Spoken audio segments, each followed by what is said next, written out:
On the evening of July 4th and into the early morning hours of July 5th, the Fort Worth Police and Fire Departments were working together to proactively address illegal fireworks activity in the city.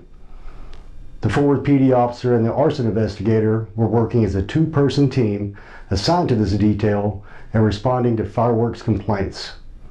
At approximately 9:20 p.m. on July 4th, this team was dispatched to a fireworks disturbance call at the corner of Ross and 32nd Street, where there was a large block party going on. They spoke with the residents at the location about the disturbance, but did not observe active fireworks activity at that time. At around 12:25 a.m., this team was dispatched to a call in another part of the city, and on the way, drove past the block party at Ross and 32nd. Upon arrival, the officers observed an apparently injured Hispanic male walking away from another male holding a firearm. The officers got out of their vehicle and began walking toward the house at the corner, which was the location of the block party and the crowd.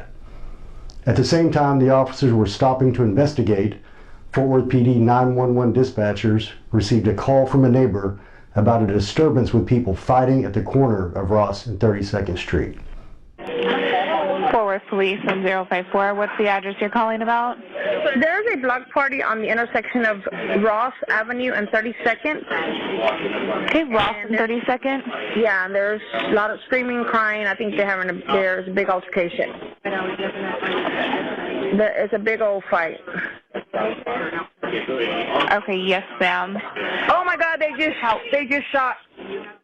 As the Fort Worth officer approached, a gunshot was heard, and a black male later identified as 21-year-old Billy Smith could be seen standing and pointing a firearm at what officers later learned was a Hispanic male on the ground next to an SUV.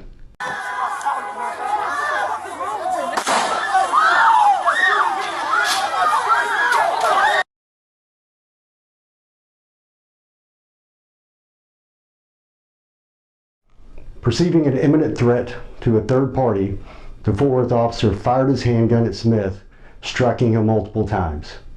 Smith fell to the ground.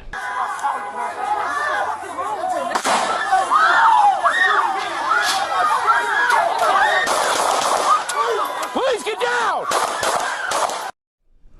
At the same time this was occurring, the arson investigator, who was standing in the front yard to the officer's left, observed a second male later identified as 30-year-old Bronche Mentor with a pistol in his hand.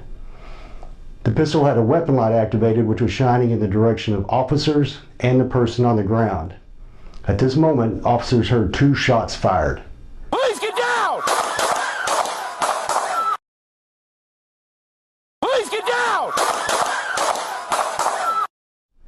In fear for the safety of himself, the Fort Worth officer, and others at the location, the arson investigator fired his handgun at Mentor. The Fort Worth officer also fired at Mentor. Mentor was struck and fell to the ground, dropping the pistol. He then got up and ran south and around the corner of the house to the west.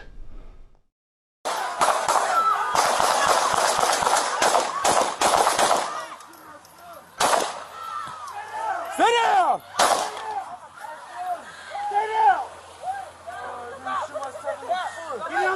Get on the ground now! When the Fort Worth officer approached Smith where he had fallen on the ground, he observed a semi-automatic pistol and removed it, placing it on the ground behind him. The pistol that was dropped by Mentor can also be seen lying on the grass where he fell.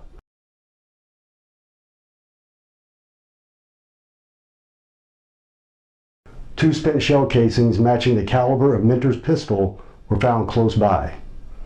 Investigators also found a leather sap, also known as a blackjack, on the ground next to the pistol.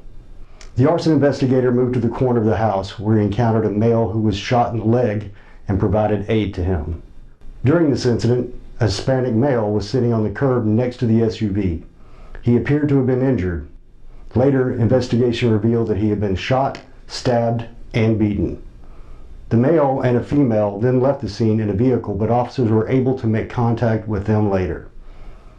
Additional backup officers arrived and began establishing control of the scene.